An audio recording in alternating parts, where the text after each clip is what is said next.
You seen what happened to Cairo, bro? When Cairo was in McDonald's, what they do, bro? It hit different. He tried to make a joke out of it. Them people was finna kill him, bro. Them people was finna kill him, bro. Do your homework on KTS Dre and KTS. You ever around when Wooski was there? Yeah, me and Wooski fought. We was kids. Wooski was he was bad. That dude, all of us was bad, but he was a different bad. Like Shorty was crazy, for real. Like kind of like he's still crazy today. I'm from STL, but I be posted on EDT. Hey, the real is back, man. You already know free C-ball. Chicago's gang culture has produced some of the most notorious and polarizing figures in American urban history, each embodying the violent cycles of survival, revenge, and loss that define life in the city's underserved communities. Figures like FBG Wooski, KTS KTS Dre, and KI have become both infamous and emblematic of the struggles faced by youth growing up in environments shaped by systemic inequities. Through their music, actions, and untimely demise, these individuals serve as windows into a world often ignored by mainstream society. Their stories highlight the harsh realities of gang conflicts, the allure of street credibility, and the devastating toll that such lifestyles take on communities. But I guess you had said that King Von hated Wooski the most. Yeah, I ain't gonna lie, King Von was my favorite op. But you know, when I went to jail, right, he had to find somebody else to hate when he came home. And Wooski was out there getting wild just like I was once everybody was gone, right? And now you got the new shorties that coming up, but he know Wooski because he was just running with Wooski big brother.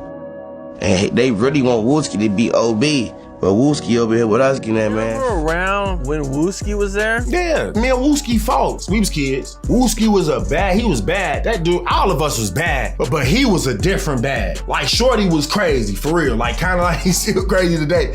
I remember him throwing a ball up at my window and it fell on my nephew crate and I was angry, bro.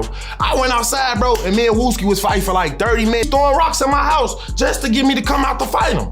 That's how crazy he was. You and Von like had them type of talks like, hey, you know that's my brother, like ease up on him, or you think like Von would have just been with whatever with Wooski, he ain't give. All right, I could say it's been times. It's been times where I'd have had to call Lil Bro up and tell him to move around. You feel me? EBT. Shit, shorty. Out here. That beast. SCL.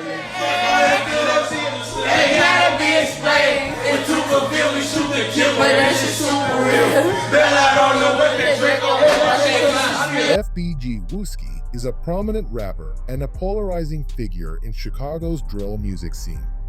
His life embodies the harsh realities of gang culture and its profound influence on music. Wooski's story is marked by survival, loss, and relentless gang conflict. Growing up in Parkway Gardens, also known as O Block, Wooski was initially distanced from gang violence due to his brother Big Mike's affiliation with the Black Disciples. However, he later aligned himself with the Gangster Disciples, GDs, and joined the STL-EBT set, connecting with key figures like FBG Duck and Tuka. This allegiance led to his involvement in a long-standing feud with his former neighborhood.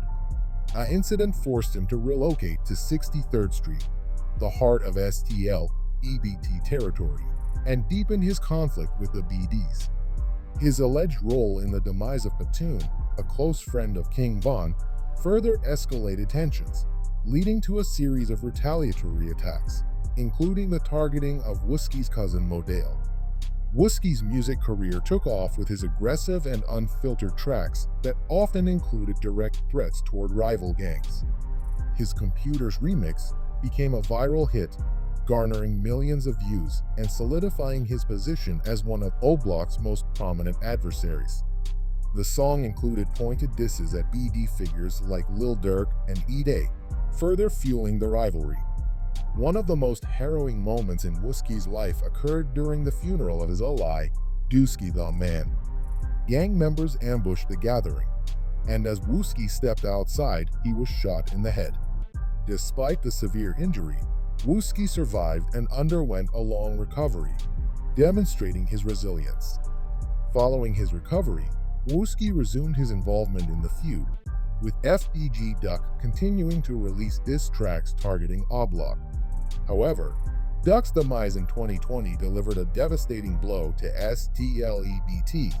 That same year, King Von met his demise in Atlanta, an event unrelated to the GDBD conflict, but one that Wooski and his allies mocked online, perpetuating the cycle of antagonism. To his supporters, Wooski is a symbol of resilience, having survived numerous attempts on his life and the relentless violence of Chicago's streets. To his critics, he represents the perpetuation of gang conflicts that have claimed countless lives in the city. His story highlights the challenges faced by youth in underserved communities, where opportunities for redemption are often overshadowed by violence. FBG Wooski's journey is deeply tied to Chicago's drill music and gang culture, reflecting the broader systemic issues that fuel such conflicts. His survival raises questions about whether he will seize the opportunity to leave the streets behind and focus on his music. Regardless of what the future holds, Wooski's life is a testament to the devastating impact of unresolved conflict and the resilience required to endure it. Smoking J Buddy. I throw the bricks, smoking dope, man. BDK. Y'all some real niggas. I see you bless one brother. There we are. Can we receive the same treatment? I thought we bleed in the same God, rather smoke one teeth. Okay, cool. Now you come.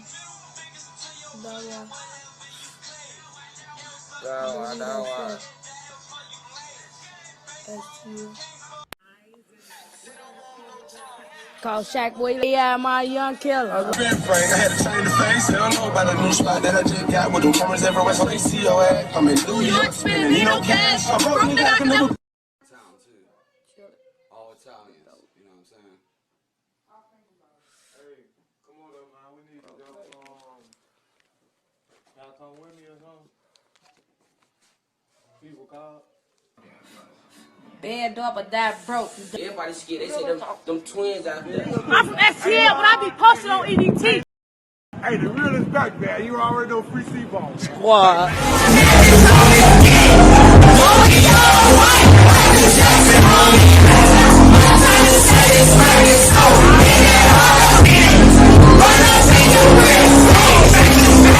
Just to say the least, like Lil B deserve it more, man. Like y'all be spending the wrong time, a lot of time trying to make it look like the BDs was out here scattering a dyke for. Like, no. Jakira Ki Barnes was one of the most infamous figures in Chicago's gang history. Despite being only a teenager, she gained a fearsome reputation in the streets, earning the nickname the Female Assassin. Her life was marked by survival, loss, and violence, set against the backdrop of a city plagued by systemic inequities and escalating gang conflicts. Born on January 21, 1997, in Chicago, K.I.'s life was steeped in tragedy from the beginning. K.I. initially thrived in school and dreamed of becoming a social worker. However, by her teenage years, her life took a sharp turn as she became increasingly involved in the gang culture surrounding her neighborhood. By the time she reached 9th grade, she spent much of her time in the 63rd Street area, controlled by the STLEBT faction of the Gangster Disciples. K.I.'s turning point came in 2011 when her close friend Shondell Toka Gregory met his demise, reportedly by rivals from O Block. Fueled by grief and a desire for revenge, she immersed herself in the gang lifestyle and became closely associated with older STL members like Boss Trell and C-Ball, who mentored her in firearms and street tactics. Her alleged involvements in the demise of member O.D. Perry in August 2011 solidified her reputation as a feared figure in Chicago's gang wars. Although never confirmed, street rumors and police investigations pointed to her role in the deletion, which inadvertently led to the renaming of O Block in Perry's honor. One of the most intriguing aspects of K.I.'s life was her relationship with King Von, a prominent O Block member. Despite their fierce rivalry, Vaughn expressed a strange admiration for K.I., even flirting with her through social media. K.I. dismissed his advances, suspecting they were part of a setup, but the dynamic added complexity to their feud. At one point, K.I. allegedly shot at Von and his close friend T-Roy, injuring Von in the leg. This violent encounter exemplified the intensity of their enmity, which became a defining narrative in Chicago's gang conflicts. The demise of K.I.'s cousin, Tyquan Tyler, further deepened her involvement in gang violence. In his memory, she formed a new faction within STLEBT called Tyquan World, consisting of younger members trained under her guidance. The group became notorious for retaliatory attacks against rival factions such as O-Block and 600, further cementing K.I.'s influence in Chicago's gang wars. By 2013, K.I.'s notoriety had extended beyond the streets. Her name was frequently mentioned in drill music and media coverage, making her a household name in Chicago's gangland. However, her rise was tragically cut short on April 11, 2014. While standing at a house, she was ambushed and shot multiple times, collapsing on a nearby stoop. She met her demise shortly after at the age of 17. K.I.'s demise triggered an eruption of violence, with people shot within 36 hours in apparent retaliatory attacks. Rival factions celebrated her demise on social media, while her allies vowed revenge. Her demise underscored the brutal and cyclical nature of gang conflicts in Chicago. Jakira Barnes' life and death highlight the harsh realities faced by youth in underserved communities. Raised in an environment of violence and loss, she turned to gang life for protection and purpose. Her story is a tragic reflection of how systemic inequities and the allure of street credibility can lead young people down a deadly path. While K.I.'s reputation as a female assassin remains legendary, her story serves as a stark reminder of the human cost of unchecked violence and systemic neglect. The legacy of Jakira Barnes is complicated. To some, she is a symbol of resilience in the face of adversity. To others, she represents the devastating consequences of gang life. Her story calls attention to the urgent need for interventions that address the root causes of violence in cities like Chicago. As we remember K.I., we are reminded of the systemic challenges that perpetuate cycles of loss and violence, and the pressing need for solutions to prevent future generations from meeting similar fates.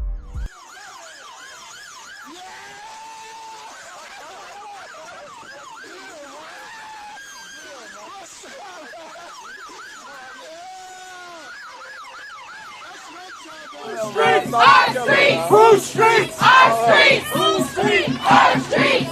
Hello, man. Our streets, whose streets, our streets, whose streets, our streets. I ain't finna no more. Well, know that, man. You ain't no sense for. Where these boys at? Y'all ain't out here, man. It's supposed to be Front Street. Days. Nobody. But never trust a soul. That's how you lose your life. My smokers kill for free in this street life. Cutthroat in this street life. Niggas call me lacking in this street life. Get your big block crazy. Big block crazy shit for y'all, man. Come here, don't stand in front of her house. What up? On Rodney, I bet y'all ain't know Von. My brother Von, y'all ain't know him and Von, folks. Him and this Von was like this. On Ronnie D. Arthur's, folks. Even believe that or know that, folks. My brother Von, nigga, and King Von, nigga, they was like this, bro, on Ronnie. That's how I even know who the fuck King Von ever was. I never heard about a King Von and shit till like 2014, folks. Nah, this was like 2015. Von told me about him. Von was telling me he was locked up with him. That's his shorty, all type of shit on Ronnie. Bro, how that's your shorty, you BDK like he boy folding like that for real. That's my shorty on Ronnie.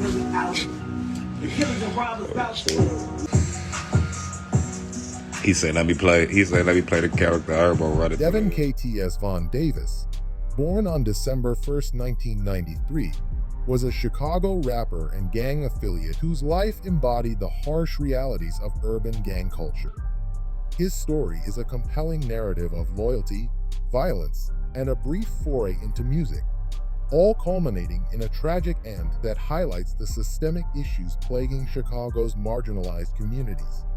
Growing up as the youngest of 4 brothers in a household steeped in gang culture, Vaughn was influenced by his father, Big Vinny, a prominent member of the Gangster Disciples, GDs. Alongside his brothers, Vaughn eventually consolidated his loyalty under the Kill to Survive KTS set, which operated primarily in the 75th and Cottage Grove area. Despite being smaller in size than rival factions like the No Limit Muskegon Boys, NLMB, KTS gained a fearsome reputation for its aggression and willingness to retaliate. KTS Vaughn's life was marked by violent rivalries, particularly with NLMB. The feud between the two gangs began in 2008 following the demise of KTS member Lil Pez, sparking years of bloodshed. By 2011, Vaughn had fully immersed himself in this conflict, allegedly committing his first deletion by deleting Michael Lee, a member of the 8x13 gang. This act of violence was emblematic of Vaughn's psychological warfare tactics, as he reportedly mocked his victim posthumously. In 2012, Vaughn escalated tensions further by participating in a drive-by shooting at a liquor store that left 2 NLMB members deleted and several others injured, including rapper G Herbo. The violence continued in 2013 when Vaughn was implicated in the deletion of Jacoby Kobe Heron outside a McDonald's, further fueling the cycle of retaliation between KTS and NLMB. Despite his violent reputation, Vaughn briefly pursued a music career. His tracks, such as Kill to Survive, often glorified gang culture and served as taunts to his enemies. Vaughn's lyrics and provocative social media presence blurred the lines between entertainment and real-life conflict, making him a controversial figure in Chicago's drill music scene. He frequently disrespected deceased members of rival gangs online, inflaming animosity and deepening the divisions between factions. Vaughn's life came to a violent end on June 23, 2015, when he was shot and met his demise in Chicago's Greater Grand Crossing neighborhood. Although the circumstances surrounding his demise remain unclear, theories point to rival gangs, such as NLMB or Circuit City, seeking revenge. His demise marked the culmination of years of violent feuds and symbolized the deadly consequences of gang life in Chicago. The legacy of KTS Vaughn is a reflection of the systemic challenges facing Chicago's underprivileged communities. His life underscores the cyclical nature of gang conflicts, where the pursuit of survival and respect often leads to destruction and tragedy. While Vaughn's actions left a trail of violence, they also highlight the impact of poverty, lack of opportunities, and the glorification of gang culture on young lives. Vaughn's brief musical career and enduring reputation among his peers illustrate the duality of his existence, a young man shaped by his environment, yet capable of artistry and influence. His story serves as a cautionary tale, emphasizing the urgent need for interventions that address the root causes of gang involvement and provide alternative pathways for at-risk youth. KTS Vaughn's life and death offer a vivid illustration of the complexities of urban survival, leaving a legacy that warns against the allure of gang culture while calling for systemic change. Don't no nigga do no gangster shit, come with no camera. These no limbs, man. These are no limbs. They rolled past the window first while we was in there. They peeped the scene, we like, damn, I think that's the house. They came in there, bitch. I'm thinking they coming to clap. Cause that's what they do, that's what they was known for real. And my man, I'm like, don't leave out this bitch, cause if you leave, they gon' not upload this video, chase them off and clap them. Get him outside, get on my pop. So I stand right there, fold them head, get up out of there. Damn, why you back there? It don't work here. Where you going? It don't work here. They come over there with the camera, I'm just looking at him, yeah, say woo, I'm say what? As soon as I look left, he snake be all on the end there, you broke your jaw. You look like you just broke your jaw, little fuck. He never broke no jaw. That nigga bust my lip. It made my head hit the wall while he punched me. What happened to Cairo, bro? When Cairo was in McDonald's, what they do, bro? It hit different. He tried to make a joke out of it. Them people was finna kill him, bro. Them people was finna kill him, bro. Do your homework on KTS Dre and KTS Barnes, bro. That shit was going on before they times on phone them. That was, put it like this. Town. Do your homework on Town. This is older version of No Limit and shit like that. You see what I'm saying? Long story short, these hoods been into it. They been into it with them. They been into it to cut those for years. They older guys been into it on phone them. It hit different. Bro, in the McDonald's, you gotta think about the time period that was, bro. That was a viral moment in Chicago history. For Cairo to get hit in this like that, bro, it hit different. That's why we watching him now, cause we know you the and McDonald's who got hit in your in New York know that story, bro. Everybody know this story. Texas, Oklahoma, everybody know KTS on Fulham Grade. They sent you in a whoop on Fulham Grade. You was trying to get a little a McDouble on Fulham Grade and they McGrill Joe. It hit different. Real. I'm known for running. That's what I'm known for. I'm just saying, why you saying you never ran from none of us, period? Hey, look, I don't know who I ran from. You know, there been times I'd have been on 79 for a little weird shit that happened. I probably did have to run, but not from an individual, not from you. It don't matter. You ran a lot of times. That's why I'm telling you. A lot of times when? You ran a lot of times. From who? I never said have I ever ran from you. Have you ran from me before? Hell no. On what? I never on ran what, from nigga, you. Merch, put that shit on. I only seen you one time. Never ran from me. I only seen you one time in person. And that was that day, and I ain't even run that day. Hey, you hear me? You lucky we on live. You ain't never ran from me. Listen. Hey, y'all ain't all ran from me at once. Hey, look. You ain't never ran from me a lot of times in your life. Like, y'all ain't never had to run a lot of times because of me. Like, all the time. Like, unlimited times. Like, come on, people block. I ain't make since we gonna speak facts over East. I'm gonna ask you one more. My son, my baby mama, all type of shit. Cause I meet him at a family event with my baby mama and my son. You know, he's telling me like, oh, y'all be hanging with Lil Herb and them. They be on y'all block. We be lounging on y'all block with 100 shots. And I mean, I don't feel like people deserve to go out heinous like that. But the shit that he was doing led him to that. Cause who wants you that bad that as soon as you bonding out from the Cook County jail with all these police around, as soon as you walk out the door, it's like they put their freedom on the line. Like, all right, well, we finna do this nigga right here. That was crazy. But he was in the streets for real, though. I give him that. He was in the streets. Blind, bro, for real. Oh, baby, you lucky we on this live, because you know when I ever catch you know what really happened, folks. You know why everything really going on, folks. So that's why you know, folks.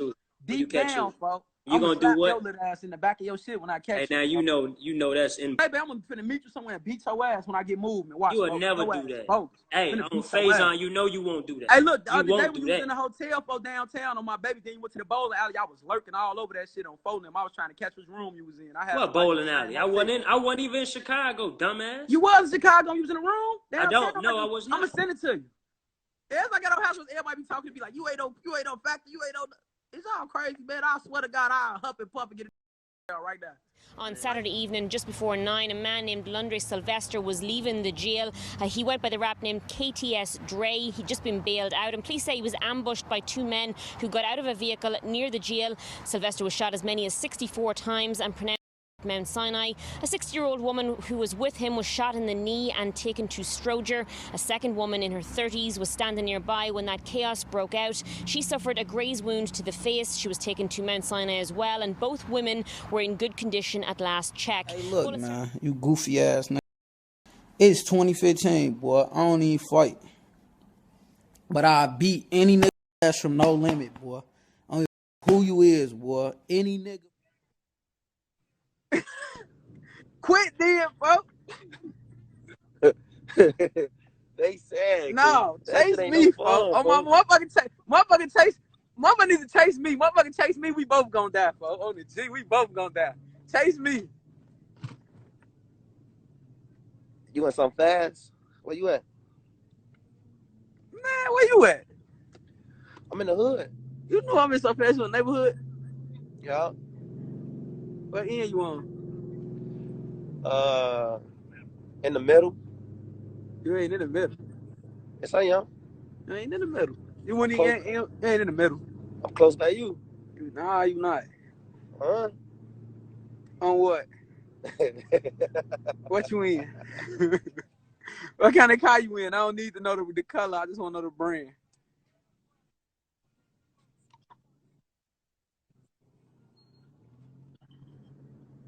What kind of car you got? I'm in the new body straight. Get out and show it to me. Man, you slow. You slow, man. What's wrong with you? You know better. I see a couple. I see a new body straight too right now. Get out and show it to me. All right. You don't see no new body straight. Stop that. Don't look around. Don't look around. Don't look around. I ain't looking around. What's wrong with you? I'm in a new body straight. Get out and show it to me. That bitch. KTS Dre, born Londres Sylvester, was a Chicago-based rapper whose life embodied the struggles and realities of growing up in one of America's most violent cities. His music and public persona were deeply tied to the city's drill rap culture and the gang conflicts that shaped his environment. Although his career was tragically cut short in 2021, KTS Dre's story continues to shed light on the challenges faced by many in Chicago. Growing up in a community marked by systemic inequalities and economic hardship, KTS Dre was exposed to gang culture and violence at a young age. His affiliation with the Lakeside faction reflected the harsh reality of his surroundings, and his music offered an unfiltered glimpse into life on the streets.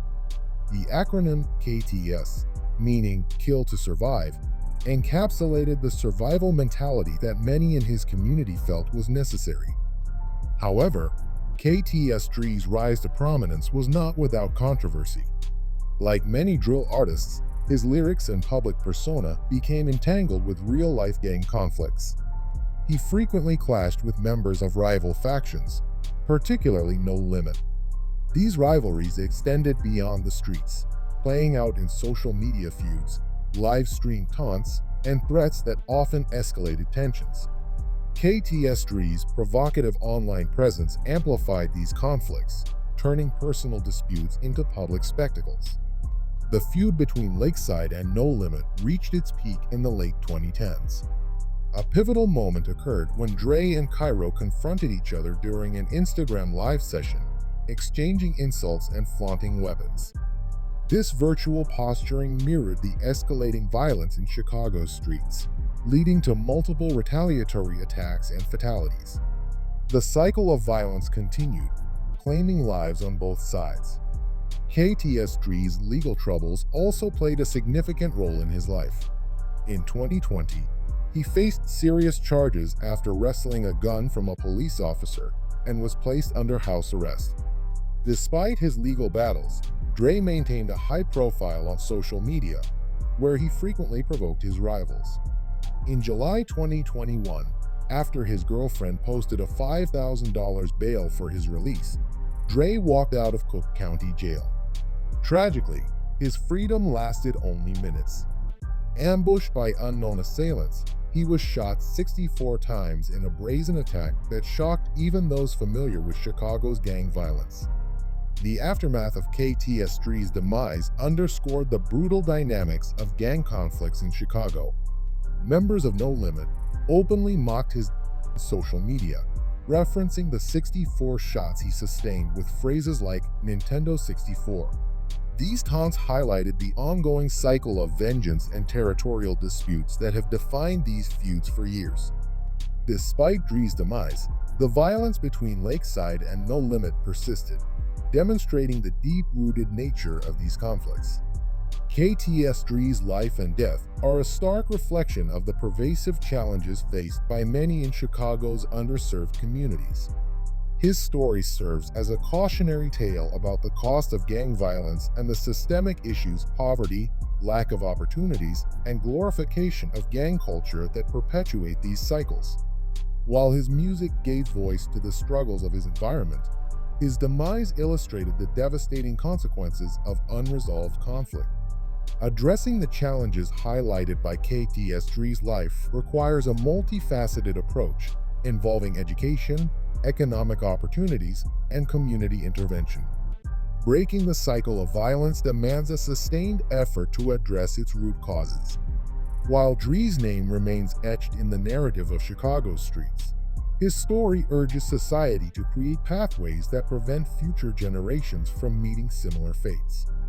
Rodney boss Trell Stewart, a prominent figure in Chicago's gang culture, was a member of the STL St. Lawrence set and rose to fame for his influence and loyalty to his group. Known by the nickname Max Payne, Trell was both feared and respected for his skills with firearms and his dedication to his set. His life was a mix of ambition, notoriety, and tragedy, which ended with his untimely demise at just 17 years old. Born on April 11, 1995, in Chicago, Illinois, Trell grew up in a challenging environment. He moved between his mother and his grandmother homes, forming close bonds with his siblings and learning about street life early on. Despite his turbulent surroundings, Trell was an intelligent and well-behaved child who excelled in academics, loved sports, and spent time reading. However, his family's move to St. Lawrence, a neighborhood notorious for gang activity, marked a turning point in his life. By 2010, Trell had fully immersed himself in gang culture. He began selling drugs and associating with older gang members. His mother's home became a hub for STL members, and Trell quickly gained a reputation for his loyalty and readiness to protect his set. After the demise of Toka in 2011, Trell emerged as a foundational member of STL, transforming the group into a formidable force. His involvement in violent encounters with rival gangs such as 600 to IMB bolstered STL's reputation. Boss Trell's reputation as a top shooter was cemented through several violent incidents. He was allegedly implicated in the Baldy from 600 in July 2011, D-Bang from 600 in September 2011, and Sherrod Liggins, a beloved O-Block member, in February 2012. The latter, involving a calculated attack with a laser-guided firearm, heightened tensions between STL and O-Block. Trell's precision and skill with firearms intimidated rivals and earned him the nickname Max Payne, inspired by the video game character known for his marksmanship. However, these acts also made Trell a prime target for retaliation from rival factions like O-Block and 600. Despite his fearsome reputation, Trell faced challenges within his gang. Externally, Trell faced increasing police scrutiny after Sherrod Liggins' deletion. He was injured during a confrontation with officers, leaving him on crutches and complicating his ability to protect himself. Trell's life wasn't solely defined by violence. He had dreams of leaving Chicago for Iowa to start fresh. By November 2012, he had saved money, secured a job, and purchased a bus ticket, planning to leave on November 7. However, his decision to retrieve a stolen gun from his ex-girlfriend's brother delayed his plans. On the morning of November 7, disguised as a woman, Trell went to his ex-girlfriend's home to recover the gun. Unbeknownst to him, her brother and his friends were waiting. Trell was ambushed in a gangway and fatally shot. A bus ticket to Iowa was found in his pocket, symbolizing the life he had hoped to start. Trell's death devastated STL and his community. His mother tattooed his name on her face as a tribute, but his loss also highlighted the relentless cycle of violence in Chicago's gang culture. Trell's skills, loyalty, and aspirations hinted at a capacity for leadership that could have flourished in a different environment. However, his ties to street life and his inability to sever those connections ultimately led to his downfall. Boss Trell's story is a complex blend of admiration and caution. While he is remembered for his contributions to STL and his legendary marksmanship, his life also serves as a grim reminder of the consequences of violence and retribution. His unfulfilled dreams emphasize the need for systemic change and support for young people in underserved communities. Trell's narrative is a call to action, urging society to address the root causes of gang involvement and create pathways for brighter futures. The stories of FBG Wooski, KTS Vaughn, KTS Dre, and Jakira Ki Barnes reveal the devastating impact of gang culture in Chicago's most vulnerable neighborhoods. While their lives were marked by violence, loss, and controversy, they also uncovered the urgent need for systemic change to address the root causes of gang involvement, such as poverty, lack of opportunity, and community neglect. Each of their legacies serves as a cautionary tale, reminding society of the importance of creating pathways that break the cycles of violence and provide hope for future generations. In reflecting on their stories, we are confronted with the urgent need to support at-risk youth and invest in initiatives that foster peace, opportunity, and resilience in Chicago and beyond.